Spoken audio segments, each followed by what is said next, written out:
Olá, me chamo Júlia, tenho 16 anos e estudo na escola Dr. Carlos Lima Dias, segunda série do ensino médio. Estou na eletiva Cria e Recria com Tecnologia, ministrada pelas professoras Aninha e Gisele. Hoje eu falarei um pouco sobre educação e tecnologia.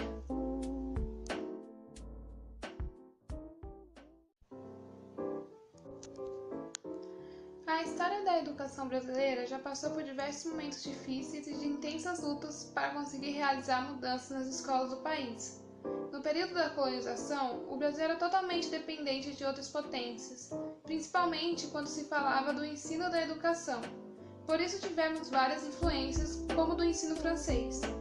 Os jesuítas sabiam que não seria possível converter os índios à fé se não fosse pelo aprendizado da leitura e da escrita. Assim, a educação passou pelo Império, pelo início da República, pela ditadura militar, até chegarmos no modelo de hoje. Falarei em 6 tópicos para facilitar a compreensão do assunto. Primeiro tópico: nos tempos de nossos avós. No início do século XX, as escolas tinham métodos de ensino bastante rigorosos, e a maioria dos estudantes faziam parte da elite brasileira. Qualquer outra criança ou jovem que fosse de classe baixa não tinha condições de estudar. Os estudantes sofriam grandes pressões em sala de aula quando não conseguiam aprender alguma disciplina. Além disso, os professores podiam castigá-los de várias formas. Fosse por mau comportamento, quando alguém não fazia a lição de casa, quando brigavam com os amigos ou sujavam as roupas. A palmatória era um instrumento usado para bater na palma das mãos desses alunos. Eles ficavam com as mãos machucadas e cheias de bolhas de sangue. Outro método de castigo era colocar os alunos de joelhos dobrados em cima de feijões ou milhos, o que era extremamente doloroso. Puxões de orelha também eram comuns na época. No Brasil, o uso da palmatória se tornou crime nos anos 70. Tópico 2. Durante a ditadura militar. O período da ditadura militar durou 21 anos. Nessa época, as escolas eram alvos do governo, como forma de controle e espaço para doutrinar crianças, jovens e adultos. Quem tentasse contrariar ou intervir em relação aos comandos e interesses políticos era castigado severamente. Durante esse governo, a vida cultural e intelectual dos brasileiros foi silenciada, pois vários filmes, livros, peças de teatro e músicas foram censuradas ou proibidas. De acordo com o jornalista e escritor Zuenir Ventura, durante os 10 anos de vigência do AI-5, mais de 500 filmes, 400 peças teatrais, 200 livros e 500 letras de música sofreram vetos. Para ter certeza de que ninguém estava burlando as regras ou falando mal do governo, as escolas tinham escultas nas paredes. O ensino era organizado da seguinte forma: começava pelo pré-primário, que era o maternal e o jardim da infância. Depois o primário, com duração de 4 anos. E por último o médio, com 7 ou 8 anos de estudo. Essa última fase era dividida em ginasial e colegial. Um dos materiais escolares mais utilizados eram caneta de madeira com pena metálica, uma cartilha de alfabetização chamada Caminho Suave e o livro Desenho Copy. Esse era uma febre, pois ajudava os alunos a fazerem desenhos escolares como os mapas, partes de corpo humano e animais. Tinha os moldes ali tudo prontinho. Era o mais próximo do tecnológico que as crianças da década de 70 podiam ter.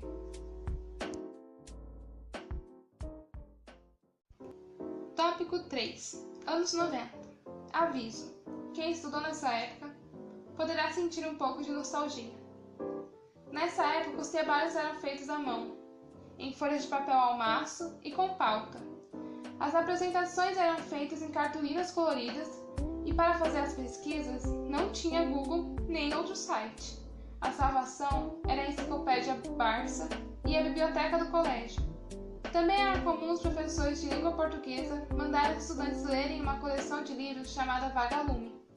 e também a coleção Os Caras, do autor Pedro Bandeira. Como ainda não existiam as redes sociais, era comum os alunos trocarem bilhetinhos entre os colegas, bater tazo na hora do recreio ou brincar de elástico. Outra coisa bem divertida eram os caderninhos com várias perguntas curiosas e instigantes, que você podia responder anonimamente. No final do século XX, a relação entre aluno e professor se tornou maior e melhor. Porém, a forma como as disciplinas eram ensinadas deixava os alunos cada vez mais desmotivados e impacientes. Esses foram os primeiros sinais para mostrar que os alunos queriam novas formas de aprender e já estava passando da hora das mudanças chegarem. E a chegada da tecnologia foi um fator de extrema influência para isso. Tópico 4. Tecnologia na sala de aula. O século XXI é marcado de descobertas científicas e pelo boom da tecnologia em nossa sociedade. E isso também atingiu as salas de aula de todo o país. Houve mudanças no modo de apresentar alguns conteúdos, com os data shows, a formação de slides, PowerPoint, que facilitou bastante a vida de alguns professores. Só que alguns ainda encontram dificuldade para usar esses tipos de ferramentas, já que a maioria está acostumada com o método de explicar o conteúdo por 1 ou 2 horas seguidas sem o apoio da tecnologia, como forma dinâmica de ensinar os alunos. O que muitas vezes gerou desconfortos e revoltas em alunos que chegaram a publicar comentários ofensivos sobre alguns professores. Houve também mudanças no material didático, nas apostilas, o modo do ensino e de aprendizagem nas escolas teve uma grande modificação no início do século XXI. Tópico 5. As escolas de hoje. Apesar de várias mudanças positivas já terem acontecido em nosso país, a educação básica ainda é um ponto que apresenta um baixo investimento pelo governo. Na Europa, o investimento anual da educação costuma ser em média $5,5 mil por aluno, e nos Estados Unidos, $9 mil. E no Brasil, são investidos por aluno anualmente uma média de R$2 mil.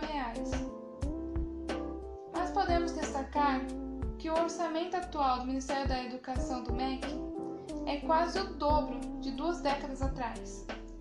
Com um montante maior desses recursos, o acesso à educação foi garantido e apenas 2,4% das crianças e jovens de 7 a 14 anos se encontram fora das salas de aula.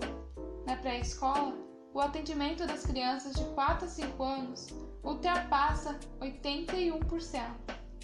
A taxa de analfabetismo entre os que têm de 10 a 14 anos baixou para 2,5%.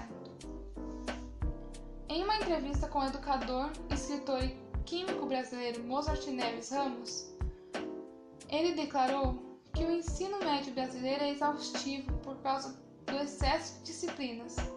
Por isso, apenas 11% dos alunos aprende o que seria esperado em matemática e em português, apenas 25%. Esse método de ensino não dialoga mais com o mundo dos jovens. Por isso, 40% dos alunos que desistem de estudar fazem isso porque se sentem desmotivados, segundo Mozart Neves. Último tópico, mas não menos importante. Número 6. 2020. Agora em 2020, com a pandemia do coronavírus e todas as privações em decorrência dela, vemos que o uso da internet e demais tecnologia foi imprescindível para a sociedade e principalmente para a educação. Se não houvesse o uso dessa tecnologia, o ano letivo teria sido paralisado. Imagina se essa pandemia tivesse ocorrido nos anos 2000 ou antes. Era certo que a maioria dos alunos sairiam prejudicados, pois não haveriam possibilidade de contato entre alunos e professores. Ambos estariam de mãos atadas. Vemos que o avanço tecnológico possibilitou muitas mudanças, tanto na maneira de aprender quanto na maneira de ensinar. Através de aulas online e ensino remoto, por meio de apps como Zoom, CMSP, que é o Centro de Mídias de São Paulo, Google Drive, Google Meet, foi possível dar continuidade ao processo de aprendizagem e evitar que o prejuízo na educação de crianças, jovens e adultos fosse maior. Todos estamos aprendendo muito com essa situação e reconhecendo a importância do avanço tecnológico para as nossas vidas. Quando as aulas presenciais voltarem, estaremos com um vasto conhecimento sobre o uso de ferramentas tecnológicas que irão revolucionar o método de ensino dentro das salas de aula. Bom, chegamos ao fim. Espero que tenham gostado. Peço desculpa pelos erros e pelos ruídos e agradeço pela atenção até aqui. Muito obrigado. Até uma próxima.